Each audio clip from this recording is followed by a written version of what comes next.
শনিবার থেকে আবার রাজনৈতিক দলগুলোর সঙ্গে বসছেন প্রধান উপদেষ্টা। আয়করের রিটার্ন জমার সংখ্যা 50,000 পার হয়েছে বলে জানিয়েছে এনবিআর। সনাতন ধর্মাবলম্বীদের সবচেয়ে বড় আয়োজন শারদীয় দুর্গোৎসবের ক্ষণগণনা আগামী 9 অক্টোবর ষষ্ঠী পূজার মধ্য দিয়ে আনুষ্ঠানিক সূচনা হবে দুর্গোৎসবের।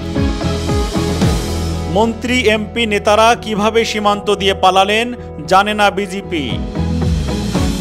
আবু সাঈদ হত্যা 14 আসামির বিদেশ যাত্রায় নিষেধাজ্ঞা। ডিসি নিয়োগে ঘুষের অভিযোগ তদন্তে 3 উপদেষ্টা। বিএনপিকে দিয়েই শনিবার শুরু হচ্ছে রাজনৈতিক দলগুলোর সঙ্গে অন্তর্বর্তীকালীন সরকারের আলোচনা।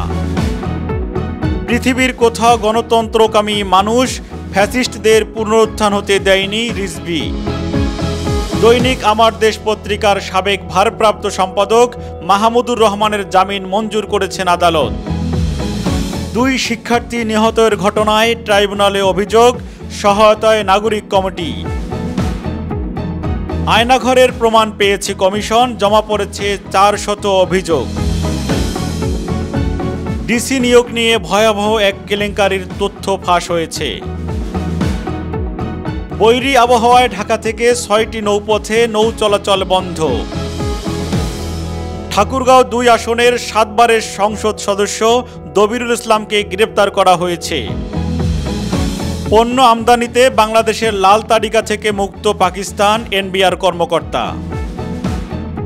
হাসান নাসরুল্লাহকে আগেই সতর্ক করেছিলেন আয়াতুল্লাহ খামেনি, বলেছিলেন ইরানে আসতে। নারী টি-20 বিশ্বকাপ, টসে জিতে ব্যাটিংয়ে বাংলাদেশ। নবম আসরের উদ্বোধনী ম্যাচে মুখোমুখি বাংলাদেশ স্কটল্যান্ড।